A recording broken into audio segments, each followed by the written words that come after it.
আজ বানাবো বেগুন ছাড়া বেগুন ভাজা। তো নমস্কার বন্ধুরা, আমার চ্যানেলে নতুন একটা ভিডিওতে তোমাদের অনেক অনেক স্বাগত। আমার চ্যানেলে একদমই ভিডিও আসে না, খুব কম ভিডিও আসে।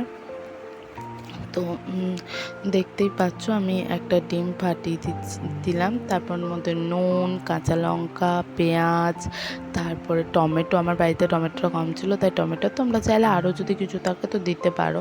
তারপর লঙ্কা গুঁড়ো আর একটু গোলমরিচের গুঁড়ো দিয়ে আমি ভালো করে মিক্স করে নিলাম। আমি দেখি দিচ্ছি প্রত্যেকটা।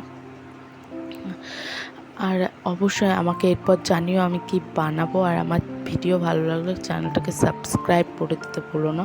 তোমরা সাবস্ক্রাইব করবে তবে না আমার রান্না করতে ভালো লাগবে। তো দেখো আমি এটাকে ফাটিয়ে নিচ্ছি ভালো করে মানে বেশ ভালো করে, যাতে সব জায়গায় সবটা ভালো করে ছড়িয়ে যায়, মিক্স হয়ে যায়। আর আমার বাবা একদম বেগুন খায় না, সেই জন্য স্পেশালি এটা আমি বাবাকে বানিয়ে দিয়েছিলাম। আর আমি যখন এই ভিডিওটা করি না, তখন আমার বাড়িতে কারেন্ট ছিল না, প্রচুর ঝড় বৃষ্টি হয়েছিল, দিয়ে কারেন্ট পালিয়ে গিয়েছিলো।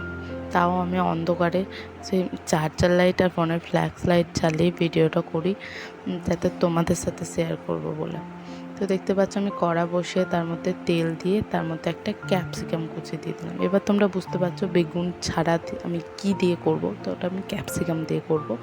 আর এই ডিমটাকে না তলা ওপর করবে, যাতে তলার যে জমাট বাঁধা অংশটা থাকে সেটা ওপরে চলে আসে, তাহলে তোমাদের উল্টোতে সুবিধা হবে। আমি তো যুদ্ধ করেছিলাম প্রথমবার এটাকে উল্টে, বাপরে বাপ। আর এর ওপর দিয়ে তোমরা সামান্য একটু লঙ্কা গুঁড়ো আর একটু গোলমরিচ গুঁড়ো ছড়িয়ে দিতে পারো, না ভালো লাগবে দেখতে। তো এই যে দেখতে পাচ্ছ আমি তো যুদ্ধও করেছিলাম উল্টোতে। তো অবশ্যই এইভাবে আমি সবগুলো ভেজে নিয়েছিলাম। তো আমার ভিডিও ভালো লাগলে একটা লাইক করে দিও, আর আমাকে কমেন্টে জানিও কে কোথা থেকে দেখছো আমার ভিডিও।